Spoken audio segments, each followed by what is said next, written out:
전세 품귀 현상으로 부동산 시장이 요동치고 있습니다. 김성훈 기자, 현장 상황 어떻습니까?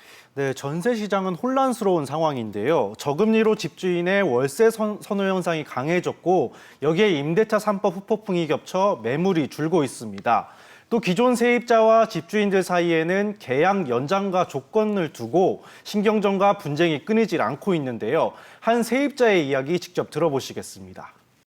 집주인이랑 계약도 연장하기로 협의했는데 법 때문에 불안해지게 갑자기 집주인이 들어오겠다고 하면 갈 데가 없어지니까. 정인영 기자, 전세 매물이 줄어들면서 그러니까 전세 공급이 줄면서 전세 가격도 상승세를 타고 있죠. 네, 전세가 상승이 지속되는 건 수치로도 증명되고 있습니다.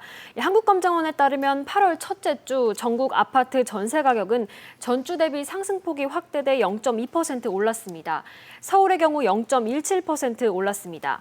역세권이나 학군이 우수한 지역 위주로 상승폭이 확대됐습니다. 정 기자, 6.17, 7.10 대책 이후 한 달간의 변화를 한번 짚어볼까요? 네, 일단 가장 큰 특징은 전세 거래 건수 자체가 감소하고 있다는 겁니다.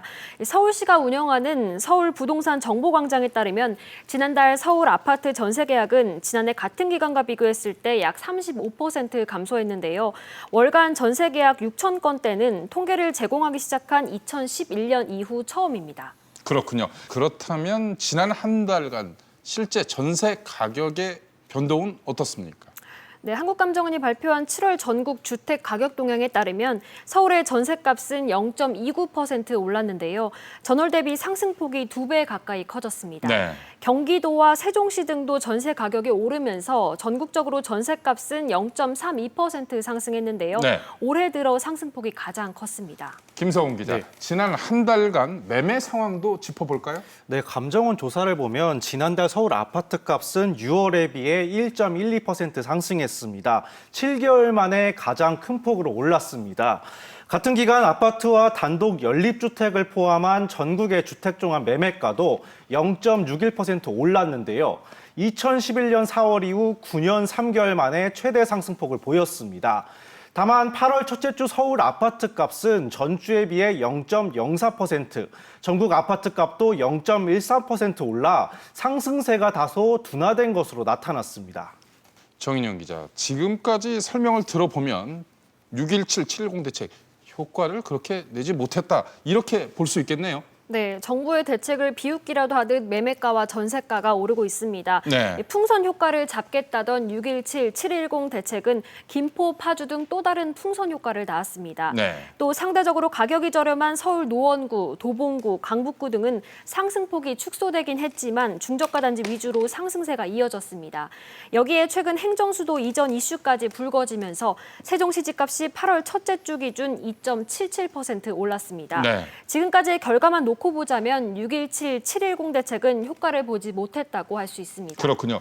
김 기자, 그래서 정치권에서는 정부 실패론, 과거 정부 책임론, 이렇게 서로 내탓 공방이 벌어졌죠.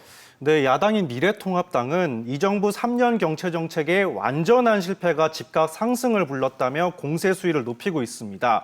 반면 여당인 더불어민주당은 집값 상승의 원인이 이명박 박근혜 정부 9년간 누적된 부동산 경기 부양책 때문이라고 맞섰습니다. 이런 가운데 정치권에서는 전월세, 전세 월세 논란이 커졌어요. 네, 자신도 전세로 살고 있는 윤희숙 미래통합당 의원이 전월세 논란에 불을 지폈는데요.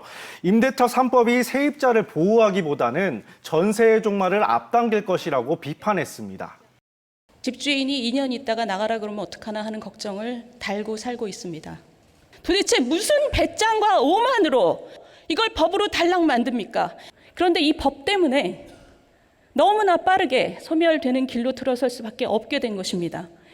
그러자 윤준병 더불어민주당 의원은 전세제도는 소득 수준 증가에 따라 소멸될 운명이라면서 목돈을 마련하지 못한 저금리 시대 서민들 입장에선 월세가 전세보다 손쉬운 주택 임차 방법이라고 반박했는데요.